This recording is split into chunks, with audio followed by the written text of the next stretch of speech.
The American dream is back, bigger, better, and stronger than ever before. The world has to overcome not only the damage done to our economies and our societies by COVID-19, it also has to confront the repercussions of a dangerous clash between major global powers. Every decision we make on taxes, trade, regulation, energy, immigration, education, and more is focused on improving the lives of everyday Americans. We are determined to create the highest standard of living that anyone can imagine. With all the current issues on our agenda, we tend to forget that we are in the midst of the fourth industrial revolution, which accelerates global change in much more comprehensive and faster ways. Only when governments put their own citizens first will people be fully invested in their national futures. History is truly at a turning point. We, the citizens of America, are now joined in a great national effort to rebuild our country and restore its promise for all of our people. That global energy systems, food systems, and supply chains will be deeply affected. We are also boldly embracing American energy independence. The United States is now by far the #1 producer of oil and natural gas anywhere in the world, by far. While many European countries struggle with crippling energy costs, the American energy revolution is saving American families $2,500 every year in lowering electric bills and numbers that people said couldn't happen, and also, very importantly, prices at the pump. We've been so successful that the United States no longer needs to import energy from hostile nations. With an abundance of American natural gas now available, our European allies no longer have to be vulnerable to unfriendly energy suppliers either. We urge our friends in Europe to use America's vast supply and achieve true energy security.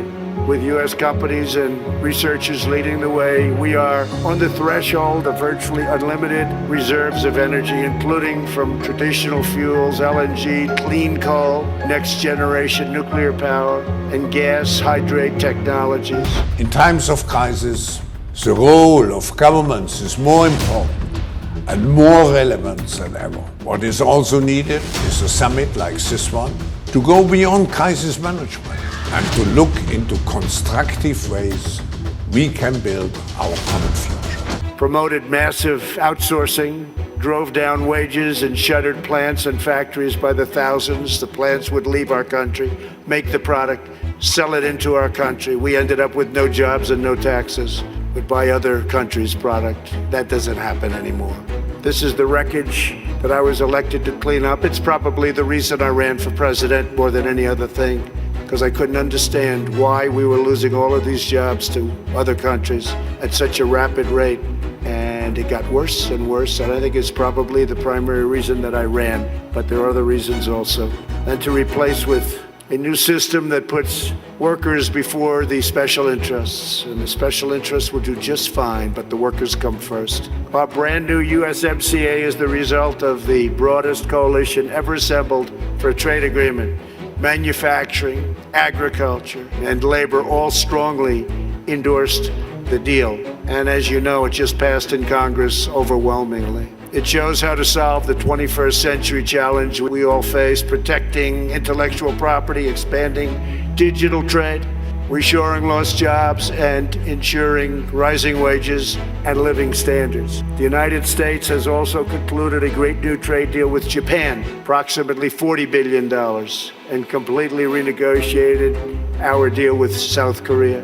We're also negotiating many other transactions with many other countries. At the same time, I'm proud to report the United States is among the cleanest air and drinking water on earth, and we're going to keep it that way. And we just came out with a report that at this moment, it's the cleanest it's been in the last 40 years. We're committed to conserving the majesty of God's creation and the natural beauty of our world. Today, I'm pleased to announce the United States will join join 1 Trillion Trees initiative being launched here at the World Economic Forum. 1 trillion trees. And in doing so, we will continue to show strong leadership in restoring, growing, and better managing our trees and our forests. As profound challenges to mankind, such as climate change, are globally interconnected and require collaborative responses. This is not a time for pessimism.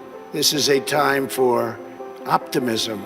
Fear and doubt is not a good thought process, because this is a time for tremendous hope and joy and optimism and action. But to embrace the possibilities of tomorrow, we must reject the perennial prophets of doom and their predictions of the apocalypse. They are the heirs of yesterday's foolish fortune tellers, and I have them, and you have them, and we all have them. And they want to see us do badly, but we don't let that happen. They predicted an overpopulation crisis in the 1960s, mass starvation in the 70s, and an end of oil in the 1990s. These alarmists always demand the same thing: absolute power to dominate, transform, and control every aspect of our lives. We will never let radical socialists destroy our economy, wreck our country, or eradicate our liberty. America will always be the proud, strong, and unyielding bastion of freedom.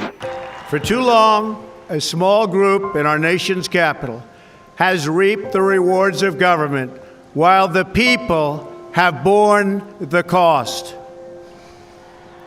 Washington flourished, but the people did not share in its wealth. Politicians prospered, but the jobs left and the factories closed. The establishment protected itself, but not the citizens of our country.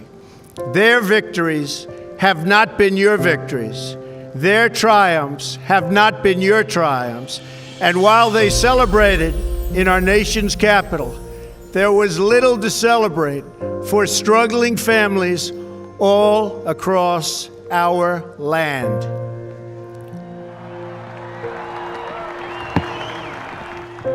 That all changes starting right here and right now, because this moment is your moment. It belongs to you.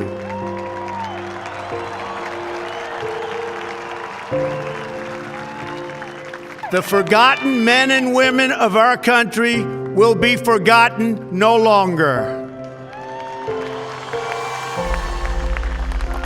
Everyone is listening to you now. You came by the tens of millions to become part of a historic movement, the likes of which the world has never seen before. At the center of this movement is a crucial conviction that a nation exists to serve its citizens. Americans want great schools for their children, safe neighborhoods for their families, and good jobs for themselves. These are just and reasonable demands of righteous people and a righteous public. But for too many of our citizens, a different reality exists.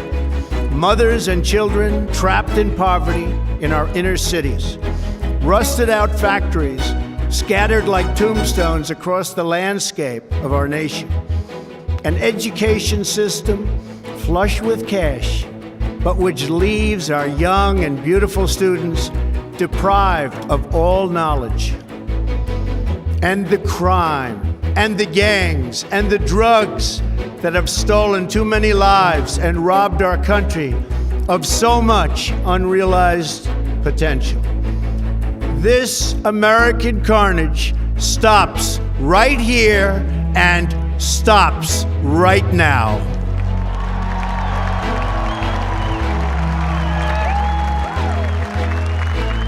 Your voice, your hopes, and your dreams will define our American destiny. And your courage and goodness and love will forever guide us along the way. Together, we will make America strong again. We will make America wealthy again. We will make America proud again. We will make America safe again. And yes, together, we will make America great again. Thank you, God bless you, and God bless America.